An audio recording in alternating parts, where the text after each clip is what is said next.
अस्सलाम वालेकुम dear students, आज हम पढ़ रहे हैं लेक्चर नंबर 22 और टॉपिक है हमारा components of human food.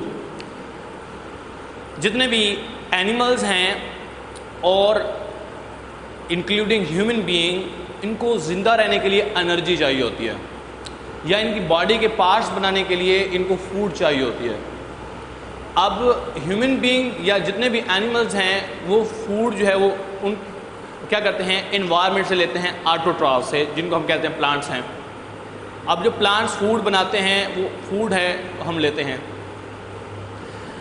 Human being के जो फूड है उसके अंदर डिफरेंट टाइप्स के कंपोनेंट्स पाए जाते हैं।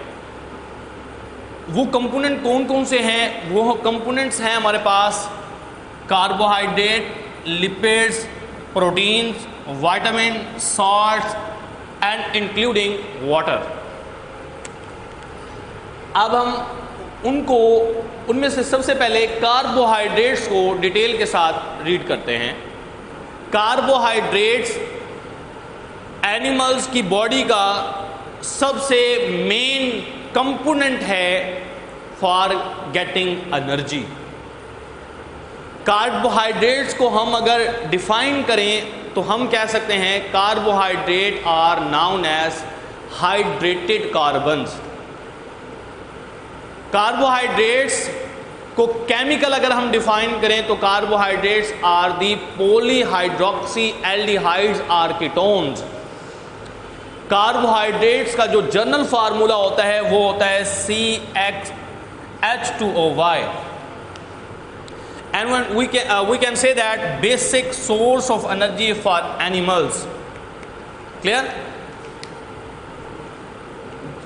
Human being जहाँ से एनर्जी हासिल करते हैं, अगर हम टोटल अमाउंट ऑफ एनर्जी को कैलकुलेट करें तो अगर हम उसके 3 हिस्से बनाएं, उन 3 में से 2 हिस्से जो फूड के एनर्जी के हासिल होते हैं वो कार्बोहाइड्रेट्स से हासिल होते हैं। कार्बोहाइड्रेट्स जो है ये हम जो है आपने सेलुलर रिस्पिरेशन का टॉपिक पढ़ा था लास्ट चैप्टर नंबर 7 के अंदर। सेलुलर रिस्पिरेशन याद है आपको? CH bond present in food which is mostly glucose which is break down into carbon dioxide, water and energy ATP। तो याद है आपको? तो वहाँ हमने ग्लूकोज का कंसेप्ट पढ़ा था। ग्लूकोज ब्रेक डाउन होता है 2 पायरिक एसिड मॉलिक्यूल साइटोप्लाज्म में, ग्लाइकोलाइसिस। वो बेसिकली ग्लूकोज कार्बोहाइड्रेट है। इसी तरह से आपने शुगर के बारे में सुना होगा। आपने शुगर केन का जो रस होता है, सक्रोज, माल्टोज, लैक्टोज, स्टार्च, ये सारे के सारे क्या हैं? कार्बोहाइड्रेट्स हैं। अब हमारे पास जो ग्लूकोज था इस मोस्ट ऑफर्ड यूज कार्बोहाइड्रेट, सबसे ज्यादा यूज होने वाला कार्बोहाइड्रेट ग्लूकोज है। इसके अलावा ये 6 कार्बन है, उसके बाद पेंटोज है, ये कहलाते हैं मोनोसेक्राइड। ये आप लिख लीजिएगा, मोनोसेक्राइड्स कहलाते हैं। ये आपकी बुक में राइट नहीं किया होगा। मोनोसेक्राइड के बाद हमारे पास हैं ओलिगोसेक्राइड। आपकी बुक में नाम दिए हुए हैं, अब ये नहीं बताएगा कौन सा मोनोसेक्राइड है, कौन सा ओलिगो है और कौन सा पॉली है। ओलिगोसेक्राइड माल्टोज हो गया, सक्रोज हो गया, लैक्टोज हो गया। ये जो होते हैं ये डाइसेक्राइड कहलाते हैं या ओलिगोसेक्राइड कहलाते हैं। ये 2 कह सकते हैं इनके अंदर 2 शुगर जब आपस में कंबाइन होती है ना तो ये हमारे पास क्या बनाते हैं? डाइसेक्राइड या ओलिगोसेक्राइड बनाते हैं।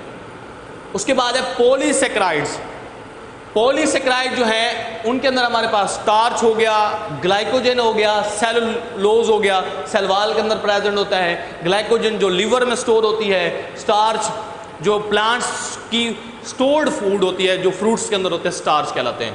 तो ये सारे के सारे कार्बोहाइड्रेट्स हैं। नेक्स्ट है सोर्सेज ऑफ कार्बोहाइड्रेट। कार्बोहाइड्रेट के जो सोर्सेज हैं जो ह्यूमन बीइंग हासिल करते हैं वो ब्रेड से हासिल करते हैं, पास्तास, बीन्स, फलियां वगैरह, पोटैटोज, ब्रान, भूसा जो होता है जो बुफेलोज वगैरह यूज़ करते हैं, राइस, चावल, सीरियल्स, अनाज वगैरह जो है वो उनसे हम कार्बोहाइड्रेट हासिल करते हैं। और कार्बोहाइड्रेट्स के अंदर 4 किलो कैलोरीज पर ग्राम। अगर हम 1 ग्राम कार्बोहाइड्रेट्स का लें तो उसमें 4 किलो कैलोरीज एनर्जी स्टोर होती है। नेक्स्ट हमारे पास अब ये दो पॉइंट याद रखिएगा। Most common source of energy, energy का सबसे कॉमन सोर्स जो है वो कार्बोहाइड्रेट्स हैं। बिल्डिंग कंपोनेंट्स, कार्बोहाइड्रेट हमारी बॉडी के अंदर जो हमारी सेल्स जो हैं, सेल्स की जो सेल मेम्ब्रेन होती है वो बनाने के अंदर इन्वॉल्व हैं। इसके अलावा बिल्डिंग कंपोनेंट है हमारी बॉडी का। उसके क्योंकि वो ग्लाइकोलिपिड्स, आपने सेल मेम्ब्रेन में पढ़ा होगा ग्लाइकोलिपिड्स, तो वो ग्लाइको वर्ड कहाँ से आया? कार्बोहाइड्रेट से रिलेटेड है। लिपिड्स, अब नेक्स्ट लिपिड्स की बात करें तो लिपिड्स को अगर हम डिफाइन करें तो हम कहते हैं lipids are the heterogeneous group of fatty acid and glycerol. Fatty acid और ग्लिसरॉल के मिलने से जो कंबाइन बनते हैं, कंपाउंड बनते हैं, उनको हम लिपिड्स, लिपिड्स को हम फैट्स भी कहते हैं। इससे रिलेटेड ऑयल्स का वर्ड भी यूज़ किया जाता है। लिपिड जो है इनमें जो ज़्यादा पाए जाते हैं कार्बन, हाइड्रोजन और ऑक्सीजन प्रेजेंट होते हैं। लिपिड्स के अंदर डबल अमाउंट ऑफ एनर्जी होती है एज कंपेयर टू कार्बोहाइड्रेट, क्योंकि लिपिड्स में हाइड्रोजन और कार्बन ज़्यादा होते हैं और ऑक्सीजन कम होती है as compare to carbohydrate.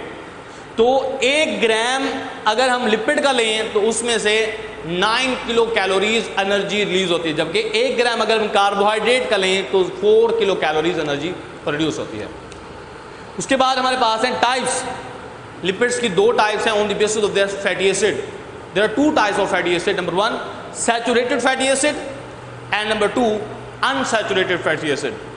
First of all we will talk about saturated fatty acid.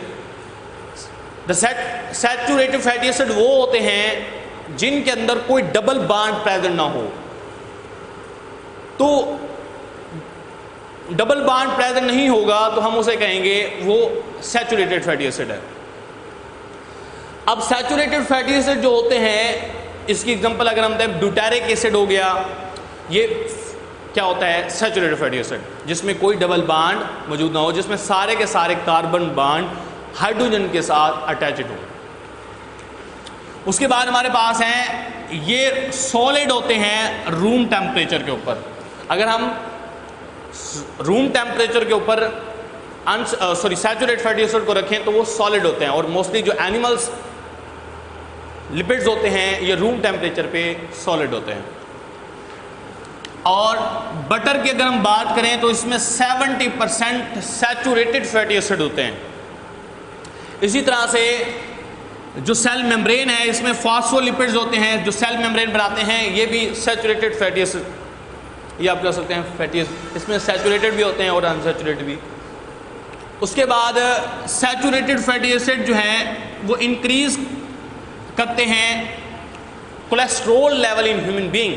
हमारी बॉडी में अगर सैचुरेटेड फैटी एसिड ज़्यादा हो जाएं तो कोलेस्ट्रोल का लेवल बढ़ जाता है, और अगर कोलेस्ट्रोल का लेवल बढ़ जाए तो इसके वजह से क्या होता है, जो आर्टरीज होती हैं और मोस्टली जो हार्ट के अंदर आर्टरीज होती हैं वो क्या हो जाती हैं, उनके अंदर जिनको हम कोरोनरी आर्टरीज कहते हैं उनके अंदर क्लॉगिंग हो जाती है, ब्लड क्लॉटिंग, या उनके अंदर डेपोजिशन हो जाती है फैट्स की, और इससे क्या हो जाता है, ब्लड डिजीज़ हो जाती है, या आप कह सकते हो वास्कुलर डिजीज़ हो जाती हैं, जिसको हम जो है हार्ट डिजीज़ का नाम भी दे सकते हैं। मायोकार्डियल इन्फ्रैक्शन हो सकता है, इसकी वजह से हार्ट अटैक भी हो सकता है। उसके बाद नेक्स्ट है unsaturated fatty acid. Unsaturated fatty acid वो होते हैं जिनके अंदर डबल बॉन्ड प्रेजेंट हो। डेफिनेशन क्या होगी, fatty acid which double bond in carbon, यानी कि कार्बन के जहाँ पर हाइड्रोजन अटैच होना है वहाँ पर कार्बन कार्बन डबल बॉन्ड अगर आ जाए तो उसको हम कहते हैं unsaturated fatty acid. Unsaturated fatty acid room temperature के ऊपर लिक्विड फॉर्म में होते हैं, जैसे कि सनफ्लावर ऑयल होएगा, इसमें जो 75% जो है वो क्या होता है, इसके अंदर अनसैचुरेटेड फैटी एसिड होते हैं, इसलिए वो लिक्विड होता है एट रूम टेम्परेचर। इसके बाद अगर हम बात करें